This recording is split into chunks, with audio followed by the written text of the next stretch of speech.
all societies and all people tell stories to get them through the night and through the day.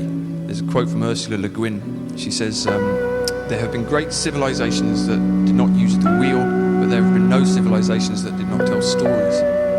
The humans are storytelling animals, and we construct these narratives about who we are. And so one of these stories we tell ourselves is that we're separate from something called nature, which is out there, which we can control and manage in some way. We tell ourselves a grand story of progress, that humanity began sort of grunting in the swamps and ends up conquering the stars, and there's a kind of linear progression there. Life is a line rather than a circle. We tell ourselves stories that our cleverness and our technology will be able to get us out of anything that we've got ourselves into, which is a notion that the historian Ronald Wright calls the progress trap, by the way.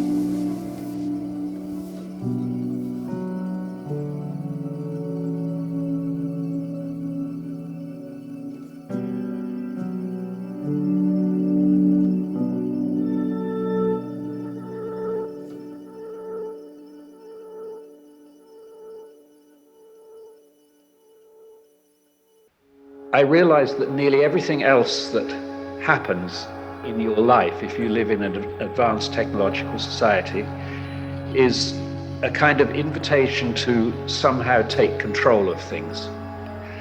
In fact, because we are a very successful, in some respects, technical society, we tend to think that every problem will be solved by us learning a technique of control of some kind or another. Either a new technology, a new machine, a new way of thinking about how we live our lives and so on. A new practice, a new religion, a new diet. All of these things are ways of saying, I can take control here. What is very obvious to me is that there are lots of very important times in one's life when one isn't in control. When one can't take the reins and say, okay, I can make this situation work exactly how I want it to. Now, if you think of human history from the very beginnings, from the savannas onwards, a big part of the human repertoire would have been involved with controlling fire, controlling metals, controlling cooking, for instance. But an equally large part must have been to do with learning what to do when you can't control. We couldn't control the weather there, we couldn't control temperature, we couldn't control the growth of food very well. We were in a position where we had to take the world as we found it. And I think humans developed a whole repertoire of ways of doing that. And I call that repertoire, under a big umbrella, I call it surrender.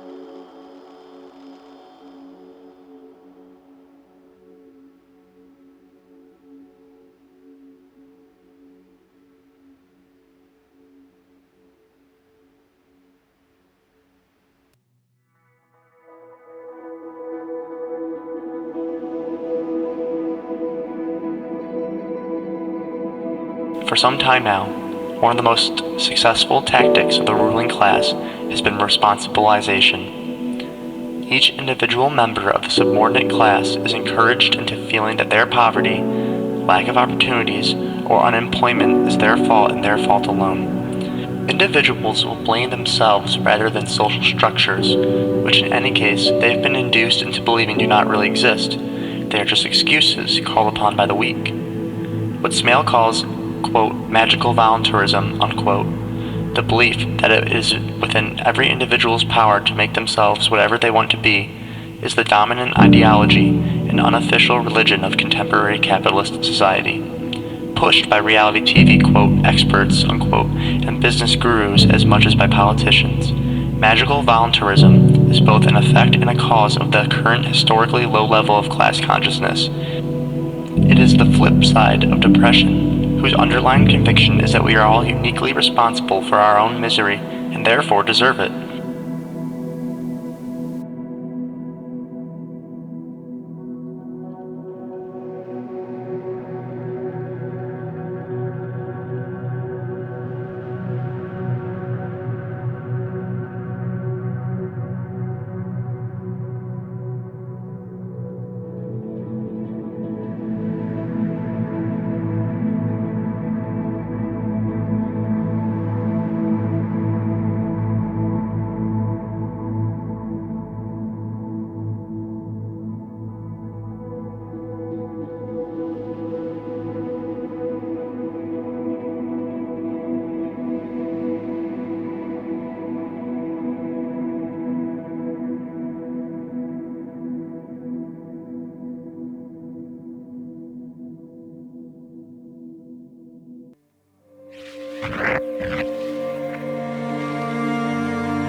Caught in the dark,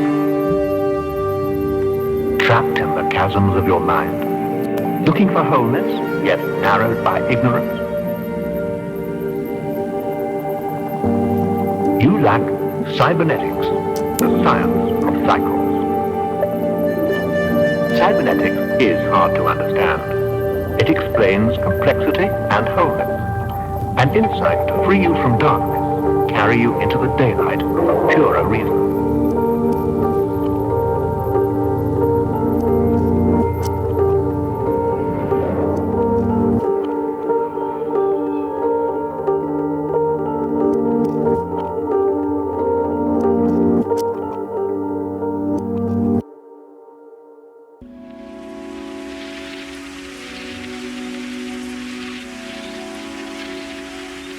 I am. I have no words to express myself, but all words express only me. I have no meaning, but impart meaning to all that is perceived. I am without beginning and end, but all things begin and end in me. I have no name, but am called by all names. I have no form, but all form indicates me. I have no origin, but am the origin of all things. I am without division, but all divisions exist in me. I am the knowing with which all things are known. I am the presence in which all things appear. I am the substance out of which all things are made. I am and know myself alone. I shine in the mind as the knowledge I am. I pervade the body as the feeling of being. I am felt in the heart as peace and happiness. It is my being that shines as existence in all things. I am the longing in sadness, and the longed for in all longing. I am the expecting and the expected in all expectation. I am the restlessness of the restless. I am the peace of the peaceful.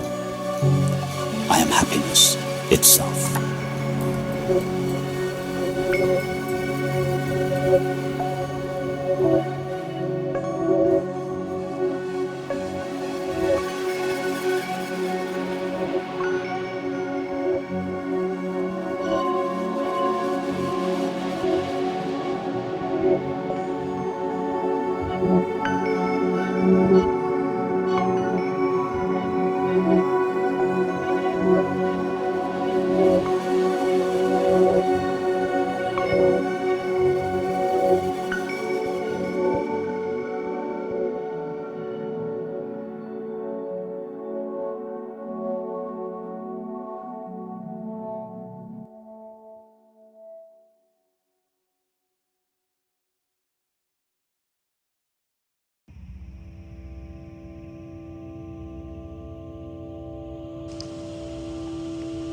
Doctor, you say there are no halos around the streetlights in Paris, and that what I see is an aberration caused by old age, an affliction.